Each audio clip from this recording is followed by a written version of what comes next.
पूरे विस्तार से आज महाशिवरात्रि थी। आज सुबह से ही शहर के सभी शिव मंदिरों में श्रद्धालुओं की भारी भीड़ देखी जा रही थी।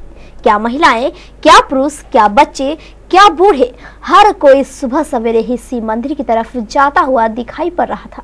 हाथों में फूल और बेलपत्र के साथ पूजा के अन्य सामग्री लिए मंदिरों की ओर जाते इन सभी शिव भक्तों ने आज महाशिवरात्रि पर उपवास रखा। मंदिरों में बम बम भोले और हर हर महादेव के जयकारे लग रहे थे। लाउड स्पीकरों के में बजते शिव भजन और शिवालयों में लगते जयकारे से पूरा शहर शिवमय हो गया है। जरा प्रेम से बोलिए बाबा बासुकीनाथ की।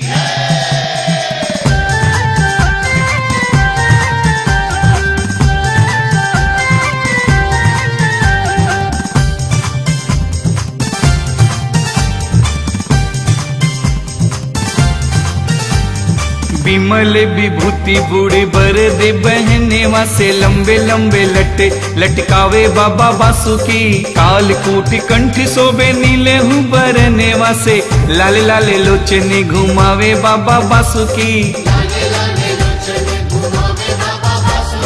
ऐसे निकले वरे बनाए देहु नागेश्वरे देखी जने महिमा लुभावे बाबा बासुकी। अंधे पावे लोचने विविध दुखी मोचने से कोड़िया सुंदर तन पावे बाबा बासुकी।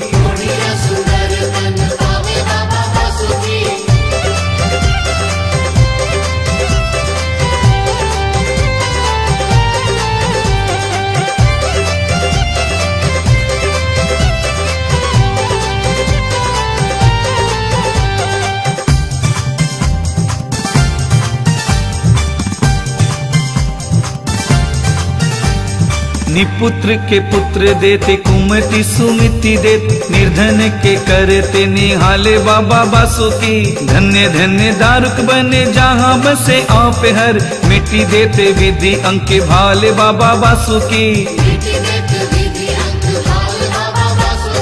पर में आरते हूँ मैं सुख शांति सबे कोई तेरे द्वारे भिक्षा मांगन आए बाबा बासुकी। कहते साधक गणे मेरी बेरी काए हरे करुणा करते नहीं आवे बाबा बासुकी।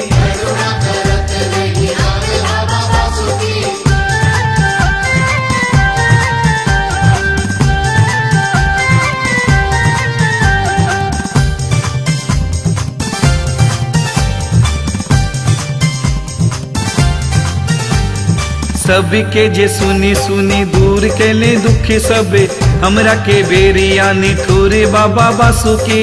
कही कही कहूँ अब कहाँ कहाँ जाऊँ नाथ अनाथ के नाथ कहले बाबा बासुकी। देवी घर देवे लोके देवे धन्य महादेव उन्हें जो हुकुम कैला जाहू बाबा बासुकी। तुम बिन अभी कोई दृष्टि पथि आवे नाही के ही अब अर्ज सुनाहू बाबा बासुकी।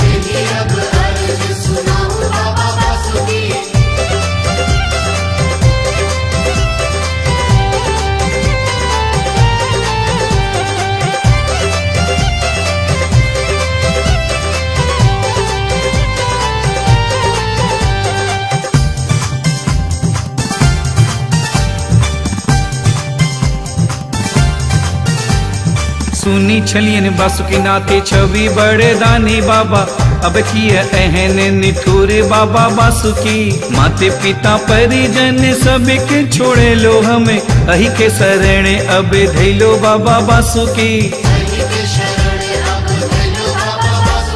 शरणे आहा के हम सतत जे धैलो बाबा अब यहाँ तजी कहाँ जाऊँ बाबा बासुकी। दीनानाथ दीन बंधु आशुतोष विश्वम्भरे आरत हरणे नाम अच्छी बाबा बासुकी।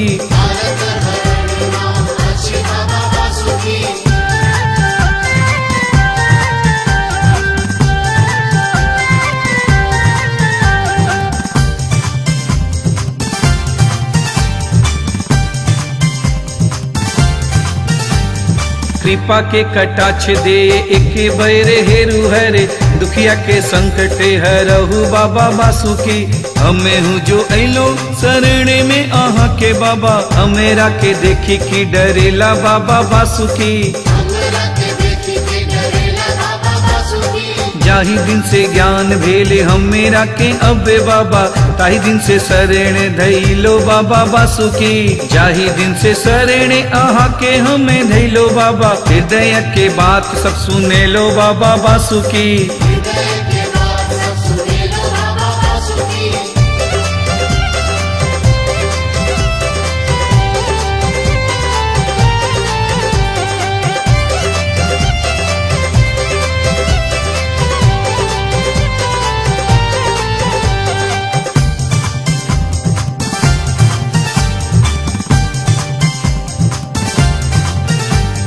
ग्राम देवी ग्राम लोके ग्राम धन्य महादेव, से हो ना सुने लो दुखी मोर बाबा बासुकी।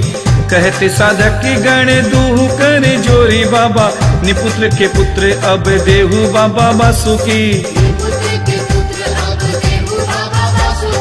कहते सेवक के गण दूह करे जोरी बाबा, दुखिया के दुखे हरहु बाबा बासुकी। कहते विनय करी दत्तात्रेय बाबा, सबके संकट दूर करहु बाबा बासुकी। जरा प्रेम से बोलिए बाबा बासुकी नाथ की। आज के इस महापर्व को लेकर सभी शिवालयों में को बड़े ही भव्य ढंग से सजाया और संवारा गया है। कई शिवालयों में तो भगवान शिव का महारुद्राभिषेक भी किया गया। इस महारुद्राभिषेक के दर्शन के लिए बड़ी संख्या में श्रद्धालु शिव मंदिरों में पहुंचे।